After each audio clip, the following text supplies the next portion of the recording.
Okay, so last time Alex walked us through how your brain is literally wired at a neurological level to choose right now over later.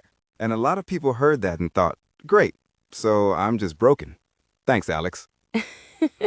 Which is fair, but tonight's episode is the actual fix because the answer is not to fight your brain, The answer is to stop asking your brain to do the hard work in the first place. which sounds almost too simple. So, Alex, what exactly are people going to understand by the end of tonight? By the time we're done, you'll know how to build a financial system that runs itself, one where saving money happens automatically whether you're disciplined today or not. No willpower required. None.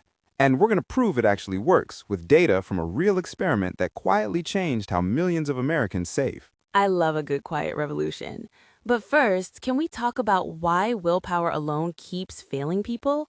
Because I think a lot of listeners are sitting there going, I know I should save more, I just don't. Right. And here's the thing, it's not laziness.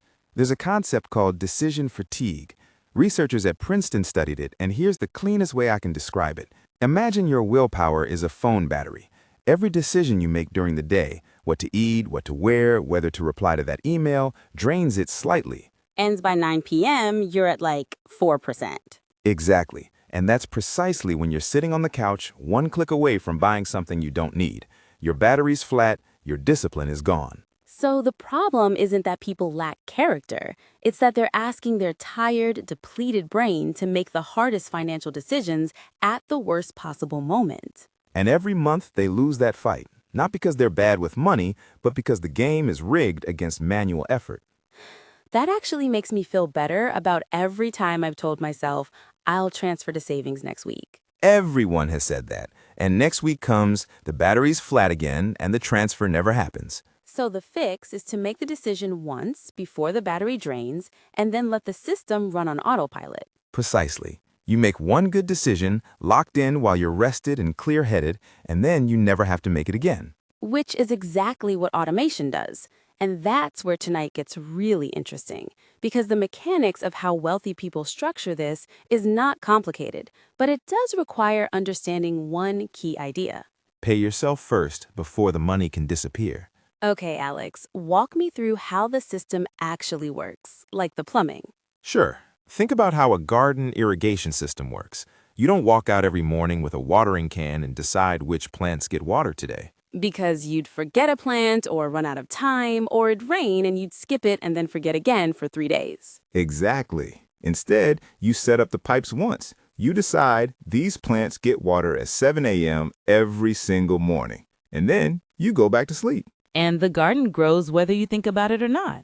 That is precisely how financial automation works. On payday, before you see the money, before you can spend it, a pre-agreed percentage flows automatically into a separate savings account, an investment account, or both. So the money moves before it even touches your hands. Right. And psychologically, this is enormous because money you never see, you never miss. Your brain adjusts to the smaller number as if that's all you ever had.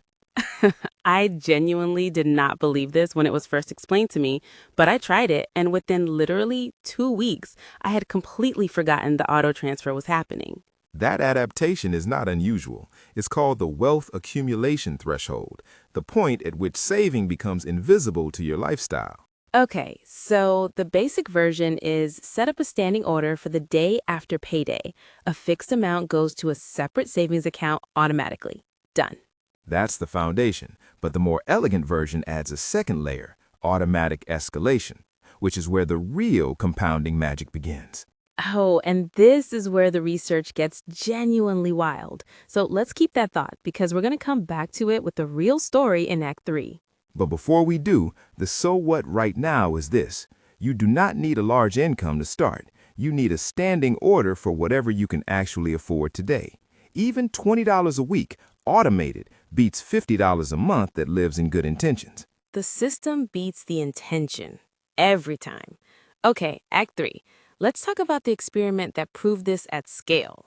In the early 1990s, a behavioral economist named Richard Thaler, he'd eventually win the Nobel Prize for this work, was advising a mid-sized company in the American Midwest. Nobel Prize. Okay, we're in credible territory. The employees at this company were in a difficult position.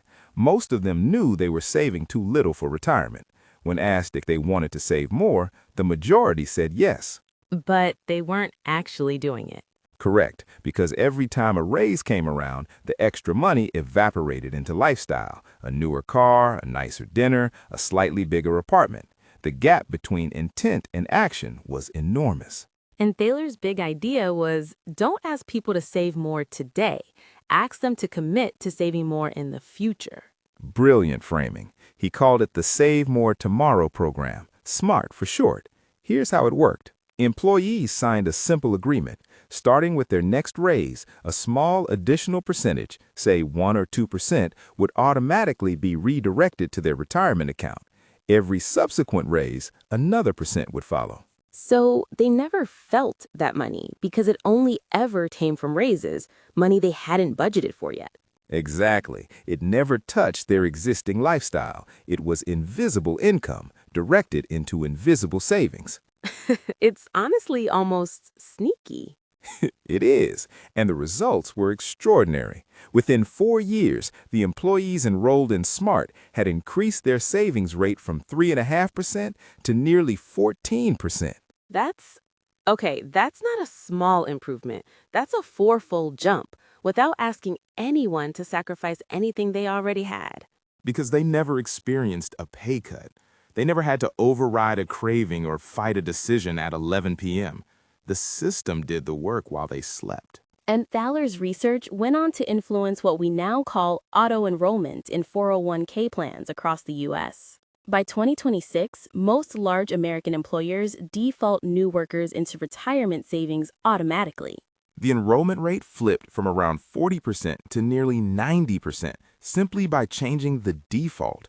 You're in unless you opt out. Which tells you everything about how powerful defaults are. The system is more powerful than the intention.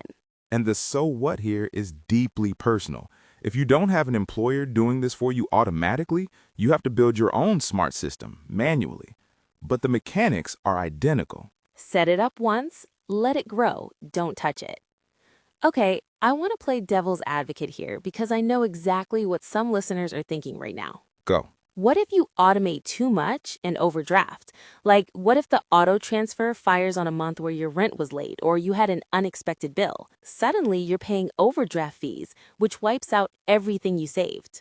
This is the most common reason people abandon automation, and it's a real risk, but it has a very clean solution. The first rule of automation is never automate until you have a buffer, even a small one. Think of it like a water tank above the pipe system. The tank needs at least a little water in it before you can safely run the irrigation. So before automating savings, you build a buffer in your checking account, a small cushion that absorbs any timing mismatches between income and expenses. Exactly. Most financial planners recommend keeping 1 month's worth of fixed expenses as a permanent buffer floor in your main account.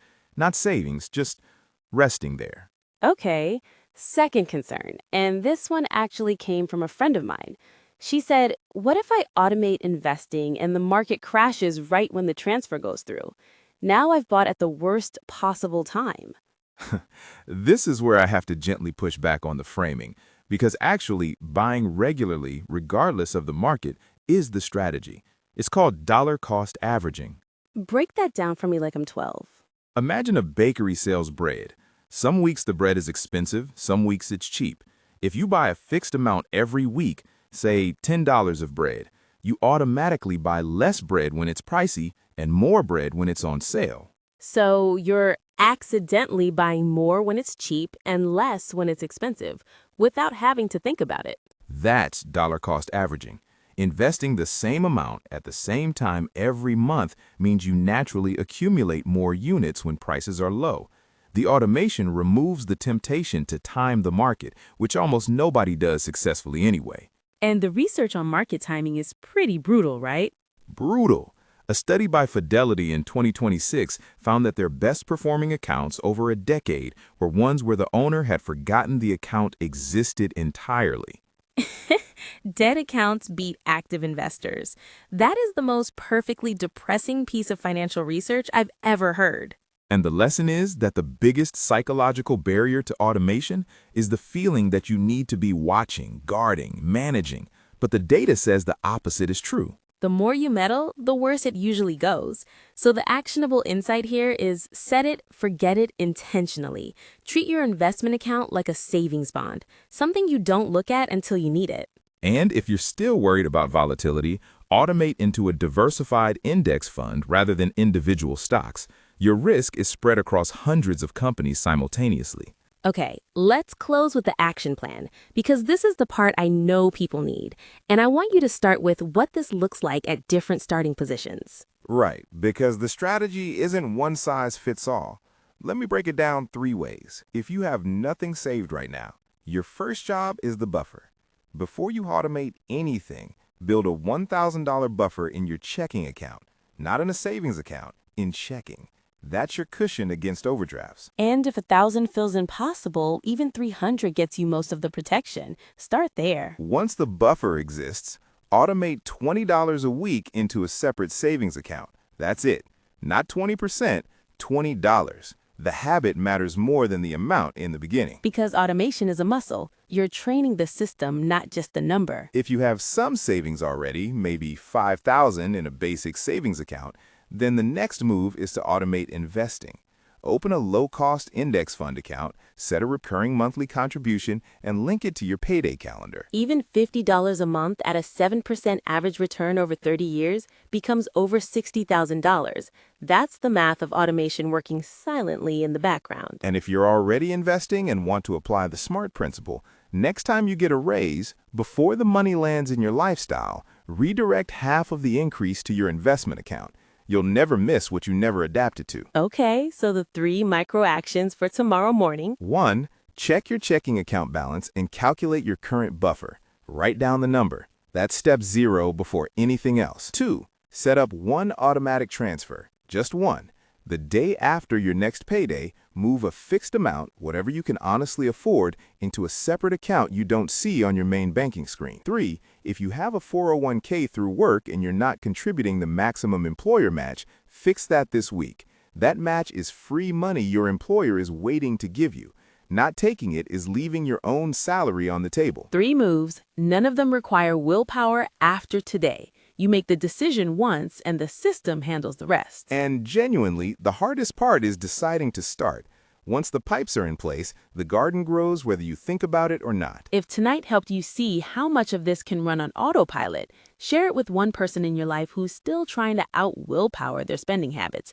They need to hear this. And tomorrow night, we're going back into the hidden landscape of your budget, because it turns out most people have no idea how much money is quietly leaking out of their accounts every single week in ways that feel completely harmless. Invisible money leaks. And honestly, the numbers are going to surprise you. Make sure you're subscribed so you don't miss it. We'll see you in the next node.